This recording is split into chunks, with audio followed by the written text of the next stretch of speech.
Hey, ladies and gentlemen, welcome to another episode of the Beyond Seven Figures podcast. If there's one thing that we know has changed over the last several years, it's events, especially when it comes to B2B marketing and whatnot. Events since 2020 has changed in a massive, massive way. When I was introduced to our guest, he's the CEO of Excel Events. I was really interested to get a grasp of the changes that he's seen and how we can leverage events to make the most out of it today and in the near future. So, Jonathan Kazarian, I hope I said your name right. You got it. Welcome to the show, buddy. Yeah, thanks for having me on. Yeah, no worries. All right.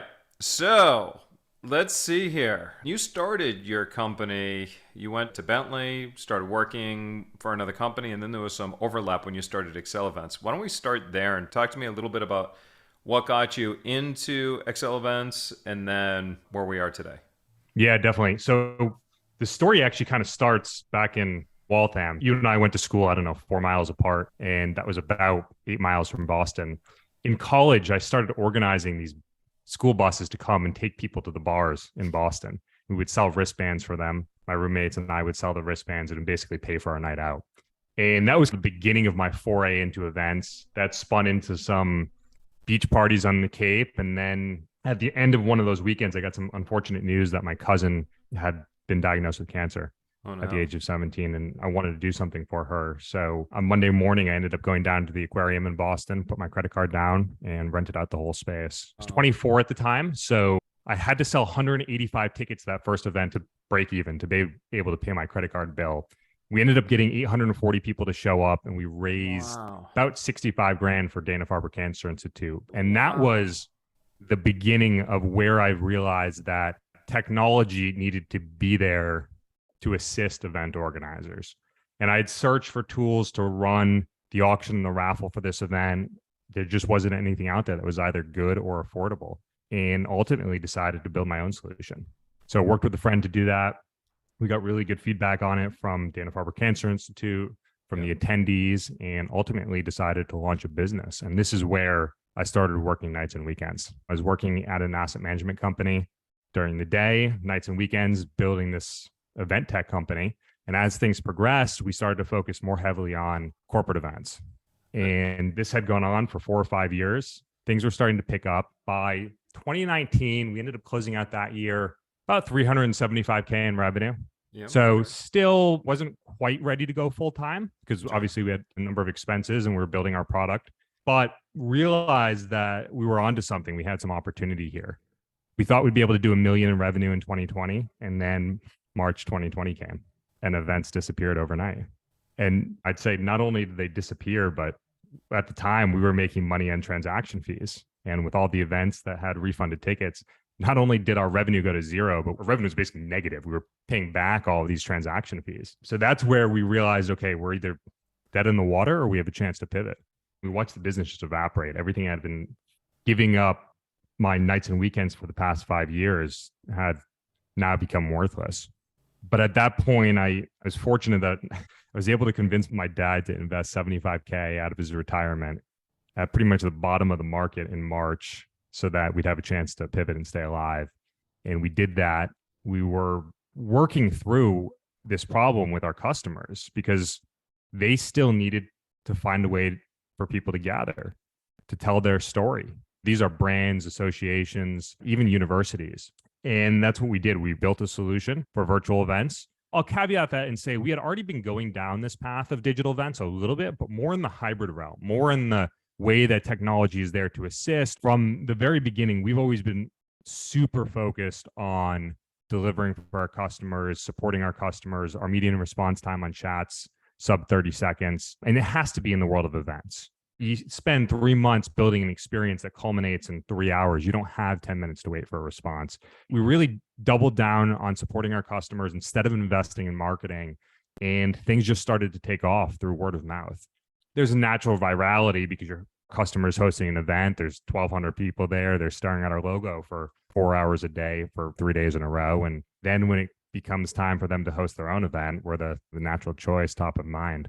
Sure. That's awesome. So then, how long did it take for you to go from basically, you know, on your knees, wondering what the heck was going to happen, to then pivoting and then getting yourself back to the black again?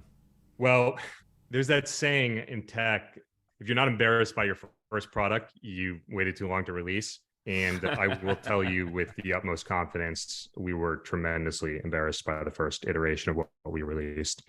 That said, we needed to get something out the door and we iterated on it. But by the end of 2020, we had done 3.4 million in revenue. So we basically 10x'd our prior year's revenue. Wow. I've been around for a long time. I started my first business when I was 4. I went through the dot-com bubble, 9/11, 2008 housing crisis, 2020, and so forth. And so I've learned over the years that it's not a matter of a good market or a bad market. It's just a different market. And there are so many opportunities that exist in a bare recessionary type of market. You just have to ask yourself different questions. Like you did when you asked, in maybe not so many words, why could this be the best moment in time for our business?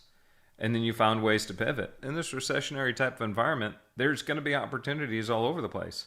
In fact, your ability to capture more market share is going to be greater because your competitors are the ones scaling back. Your competitors are the ones that are laying off workforce. And the primary strategy that is being touted by all these experts and whatnot is, hey, you know what? Scale everything back, go sit in the corner, suck your thumbs, and wait for a bit for things to turn around. And then when things turn around, then you can go back to business as usual.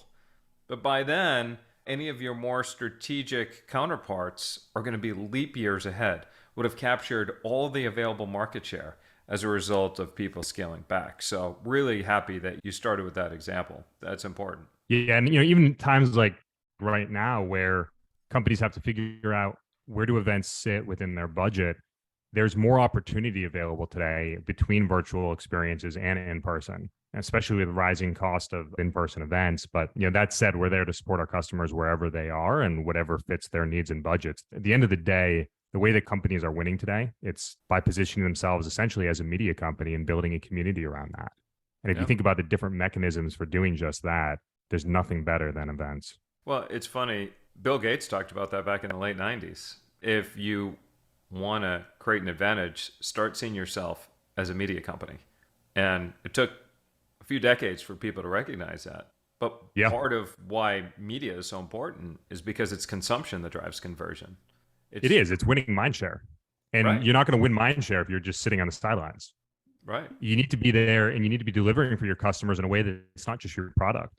You need to be educating them, helping them build their own network, connecting with other people, connecting with other vendors, other partners that can drive their business forward, supporting those partners and vendors. And all of those different mechanisms, events is just the best way to bring all of that together. And at the same time, you're generating content that you can repurpose and put out there to, again, stay in front of your audience. And over the past month now, we've seen everything with OpenAI and the way that written content is just, it's become so commoditized. But what events do is they create that situation, just like this podcast, where there's organic conversation taking place and original thought comes out of that, things that you're not going to have out of that AI model, at least not today. So let me ask you a question. You do a lot of virtual events. One of the core differences between an in-house event and a virtual event, in an in-house event, you're literally staring at people who are staring back at you and you have their undivided attention. Now, in virtual events, people are going on Facebook, checking their email and whatnot. So what tips, tricks, and insights do you have for the virtual presenter that they can use to ensure that they're capturing their viewers' attention? Ultimately, the winner of this is the attendee, because it is a forcing function where the content has to be that much better if it's going to capture the person's attention. And it's infotainment, essentially. Yep. You have to be entertaining and insightful. You can't wing it with your presentation. But yeah, the switching mechanism is a lot less in the world of virtual. And for that reason, ultimately, yes, the content has to be better.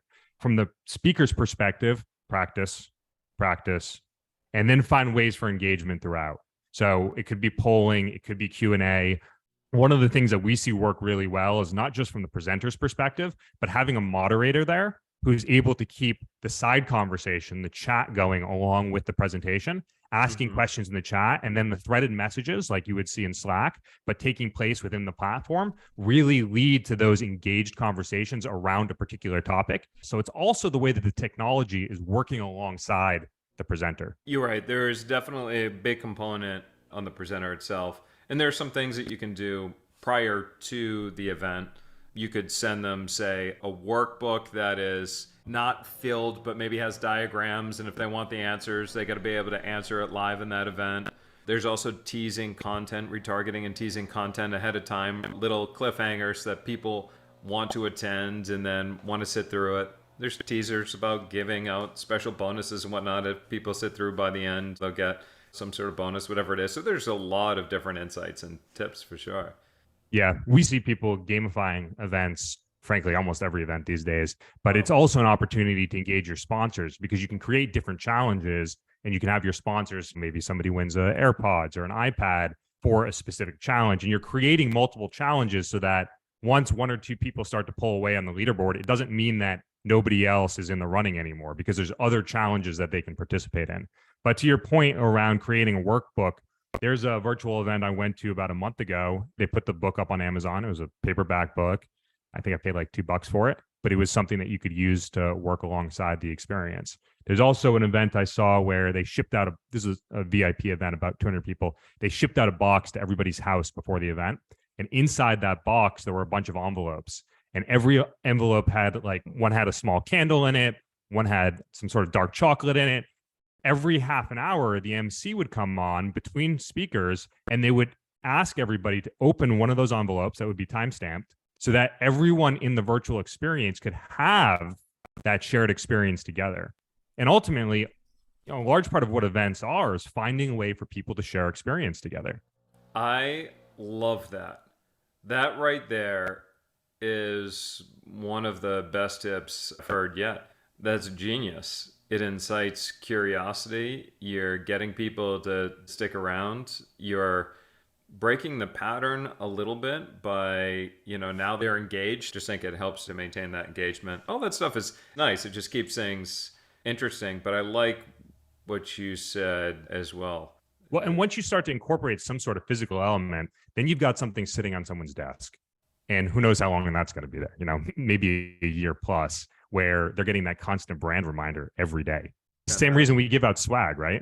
At in-person events. I know virtual events obviously took off massively in 2020.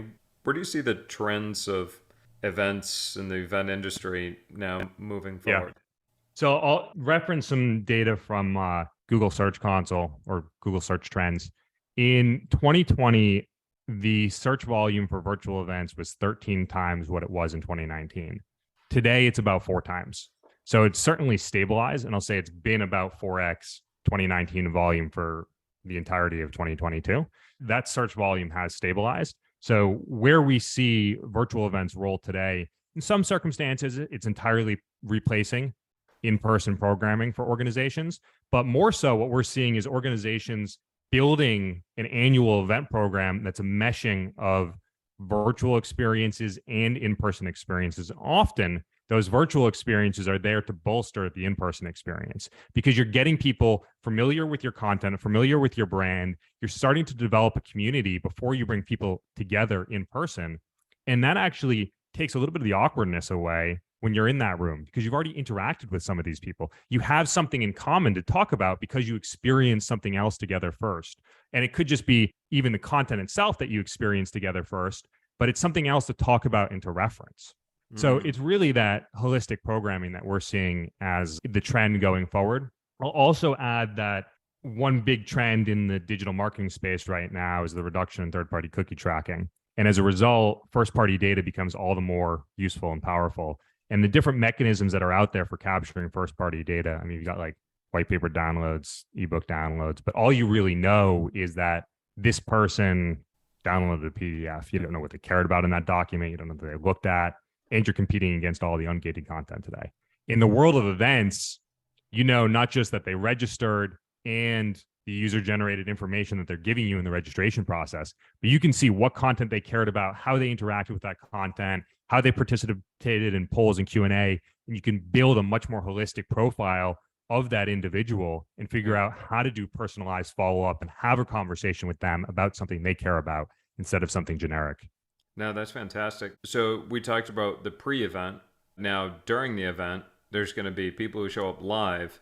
And then what's your feeling on recorded events and sending out the replays? And how do you get people to watch the replays? Yeah, so the best way to get people to watch the replays is to shorten them. Find the highlights of the information. Use that, repurpose it, post it on social. Yes, link back to the full length recordings. But the reality is the number one question at the beginning of any virtual event, any webinar is this recorded? Chances are they're not going to go back and watch it. That's just the reality. What you can do is shorten the content, find the talking points, find the information that's the most important, and they will watch that. Make it really easy for them to share that information with their colleagues. And that's often sufficient. That said, it does make sense because there are people that aren't always able to attend live. We all have to work, obviously. So you can make that content accessible, and there may be one or two sessions that are particularly relevant that somebody wants to go back and watch, and they can obviously do that, assuming the platform allows for it, or you take the full length content and you put it somewhere. But at the end of the day, events are there not just as a mechanism of sharing information, but as a mechanism of bringing people together and having a depth of conversation that goes beyond just the pre-recorded content. And what about now post-event? So post-event, what are you seeing as some of the best strategies to maximize the registrants and so forth? Yeah, again, it's the same deal. It's the post-production of the content itself. It's pulling the talking points out of each of those different sessions. And actually, we talked about AI a little bit earlier, but there's a lot of tools out there that make it really easy to take the transcripts, have that content summarized, and then you can put together materials that are using those summaries of the content and sending it out via email to the registrants who didn't attend, or even the rest of your guest list you had been marketing the event to, so they can very easily find the content that's most relevant to them. One of the key premises here is you want to distribute that information as quickly as possible.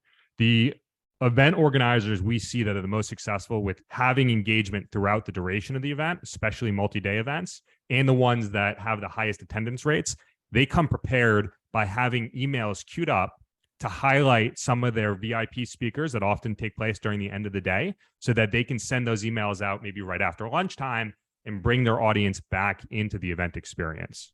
And that's not just for virtual, that's for in-person too. That makes sense. So what's the difference between using a platform like yours versus just hosting a whole bunch of people on Zoom? If you have just a singular stream, go with Zoom. It's going to be cheaper. People are familiar with it already. But if you're hosting an experience where there's multiple elements to it, networking is relevant. You need opportunities for people to conjugate in different types of experiences. You want to bring gamification in. And especially when you have content that takes place in different tracks, so you have simultaneous sessions going on, at that point, you need an event platform that's designed to be able to facilitate that.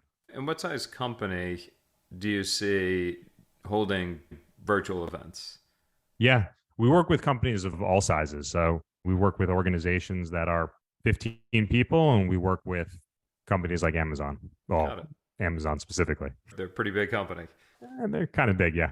All right, so let's go to your business for a minute. Back in the day, you mentioned that most of your business was built from word of mouth and referrals. What about now? Still true. Still word of mouth and referrals. Have you gone beyond word of mouth and referrals at this point, or you're generating enough business to keep you growing at a pretty aggressive clip that you're pretty comfortable? So we didn't go out and raise one of those mega rounds. I'd been building this business for a long time before things really started to take off, and we'd been quite capital efficient. We did bring in a little bit of money, but nothing that made the press in 2021. But we did that actually at the beginning of this year. And there's a couple of reasons for that, which we can always come back to. But in terms of the way that we're going to market today, so it's primarily inbound. It's a lot of SEO driven content. And then we are starting to dabble with some of the ad platforms, more on the retargeting side and ABM, very specific to accounts that we want to win, and hosting our own events as well. We're not going out there and doing billboards or anything like that. I'm always curious in the position that we're at. We always like to kind of explore the different tools, strategies, resources people are using to scale their business beyond it. There's hundreds of different, maybe even thousands of different strategies that are being used all the time. So I think the number one strategy is to deliver for your customers. People talk, people check out what other people are doing, they move around, and we just want to make sure that when our name comes up, people have good things to say. Sure. There's a concept going, yeah, it seems to get more and more popular now, which is PLG, product led growth, right? Make your product so damn good that people inevitably feel compelled to just talk and share and whatnot. Then there's that other component that our buyers have become researchers.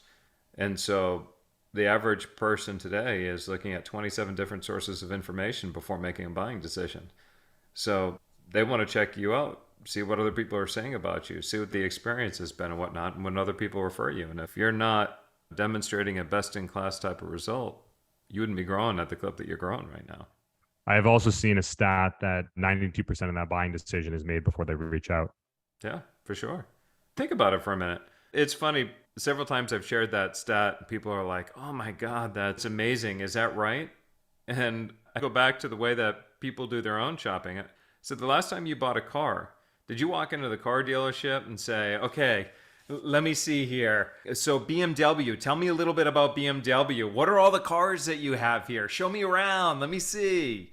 Maybe that happened years and years and years ago when I was a kid and we didn't have the internet and you're just like, hey, Right. let's go to the dealership and see what's available. But now it's different. Now you walk in the door and you say, all right, look, I'm interested in either this model or that model. I'd like to see them both. I know roughly what I'm willing to pay for it. I know all the amenities that I want. All I'm trying to decide is two things. Do I want this car or not?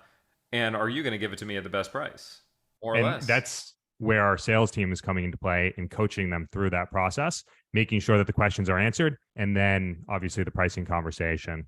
And in the world of events, things can be a little bit unique. So we have to work with our customers to make sure that it's an amicable solution for both parties. You know, Well, if I'm hosting an in-person event, one of the most important things to me as an attendee, I was saying as from a hosting perspective, as an attendee, I want to make sure that I'm actually traveling to an event and able to attend the sessions I care most about. And I know how to get to those next sessions and I don't miss any of the things I really care about. Technology can make that happen, and it should.